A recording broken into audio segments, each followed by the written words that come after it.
Enfermedad de Chagas aguda en Colombia, una entidad poco sospechada. Informe de 10 casos presentados en el periodo de 2002 a 2005. La enfermedad de Chagas constituye un importante problema de salud pública en Centro y Suramérica. Afecta aproximadamente a 20 millones de personas y 100 millones se encuentran en riesgo de infección. Se ha descrito la presentación clínica en 3 fases. La primera fase aguda, ocurre más o menos 2 a 4 semanas después de la infección. Es sintomática solo del 1 al 2% de los casos. Se caracteriza por la alta parasitemia y en ausencia de tratamiento, los síntomas persisten por 2 o 4 meses. En la segunda fase, la fase indeterminada, disminuye la parasitemia y con ella desaparecen las manifestaciones clínicas. Esta se detecta por métodos serológicos. Finalmente, la fase crónica puede manifestarse al cabo de 10 o más años después de la infección, como cardiopatía o enfermedad digestiva, entre otras. Se utilizó la información correspondiente a historias clínicas, fichas epidemiológicas, informes de resultados de laboratorio y análisis de sangre de los 10 pacientes y se tabularon las variables demográficas y epidemiológicas y los principales hallazgos clínicos, paraclínicos y de laboratorio. Hubo limitantes metodológicas, pues los casos se reportaron de distintas maneras y procedían de diferentes fuentes, por lo que la información suministrada no guardaba uniformidad.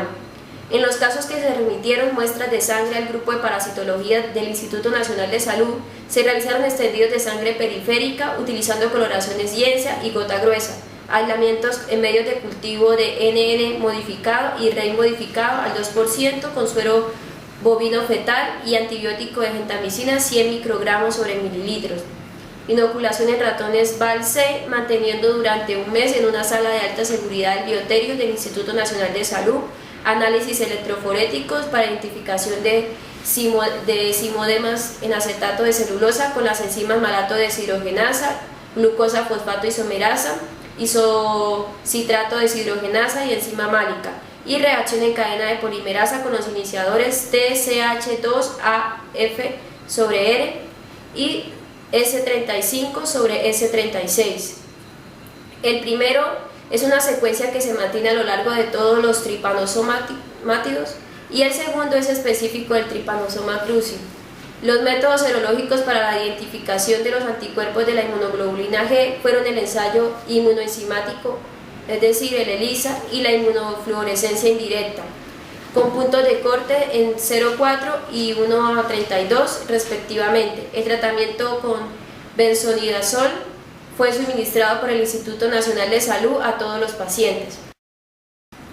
Los resultados: todos los casos se presentaron en zonas endémicas conocidas por su infestación con triatominos, 30% de ellos se informaron en Putumayo, 12 en cada uno de los departamentos de Arauca, Casanare y norte de Santander y 1 en Santander.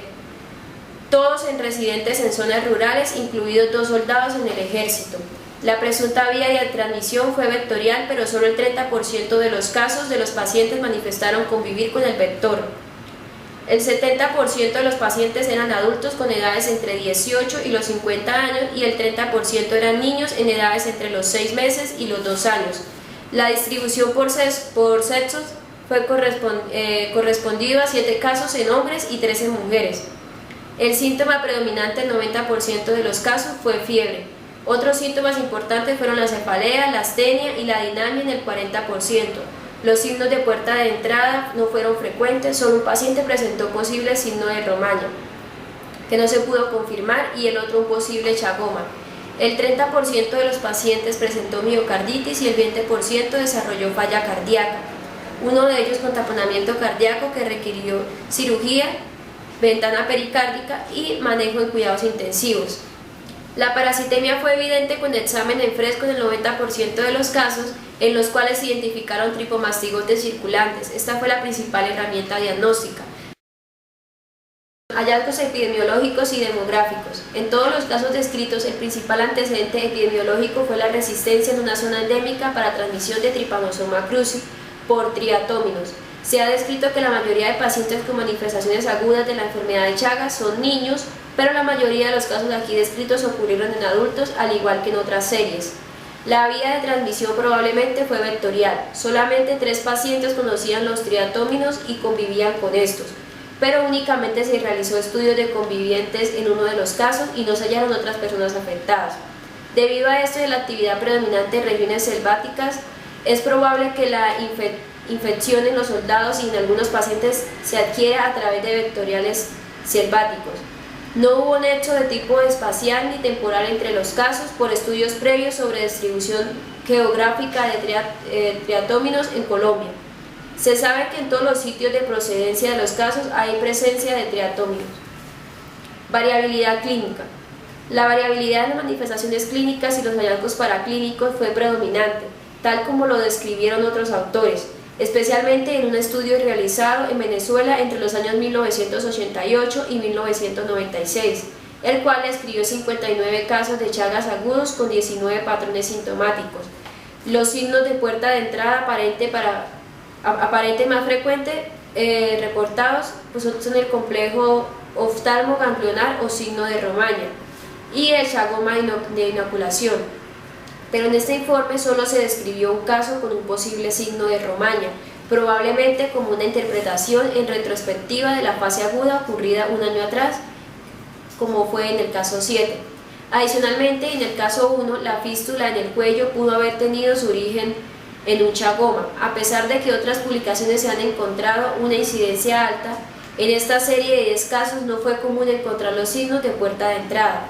Las manifestaciones más frecuentes es la fiebre, presentándose en esta serie en el 90% de los casos, como podemos observar en el cuadro 1, donde se va a mostrar la distribución de signos y síntomas en los casos de Chagas agudos del 2002 al 2005, donde presentamos los signos y síntomas y la frecuencia de estos en los 10 casos ocurridos. Esta no tiene una característica específica, puede ser intermitente o incluso manifestarse como síndrome febril prolongado sin otra sintomatología. En cuanto a síntomas neurológicos, en un caso se registró cefalea intensa asociada con caída desde su propia altura y pérdida de la conciencia, pero el paciente se recuperó rápidamente. La meningoencefalitis chagásica aguda es una manifestación especialmente frecuente en lactantes, pero no se evidenció en ninguno de los 2 niños de esta serie.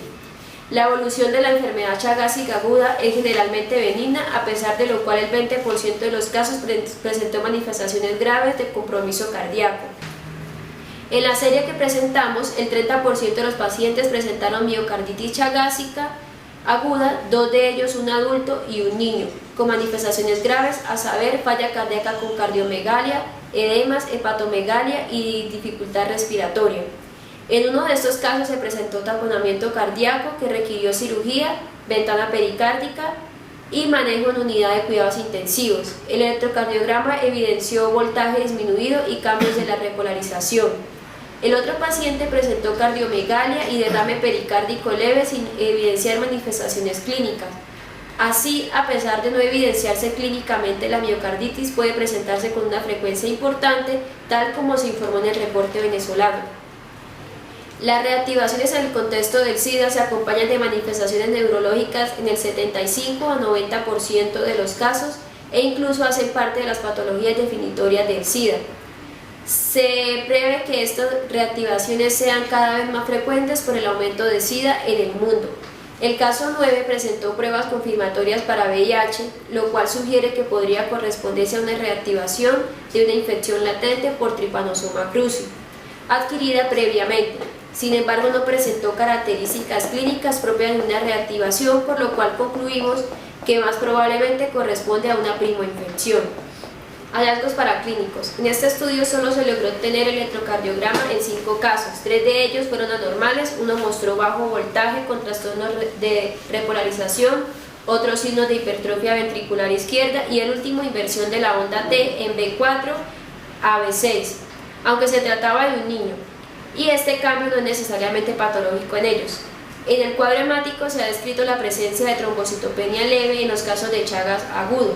En este reporte solo uno de los casos presentó plaqueotopenia y leucopenia importantes que corrigieron sin otras complicaciones. Se ha propuesto la mediación de algunos reactantes en fase aguda, tales como la velocidad de sedimentación globular y la proteína C reactiva como marcadores de enfermedad aguda, pero hasta el momento no se ha encontrado una clara correlación. Un estudio realizado en una zona endémica de Bolivia encontró un importante incremento de alfa-2 microglobulina en niños con Chagas agudo. En el actual informe, solo 3 casos de los 10 descritos tenían mediación de reactantes de fase aguda, y presentaban aumento en los valores de velocidad de sedimentación globular y en el caso de mayor gravedad de la proteína C reactiva.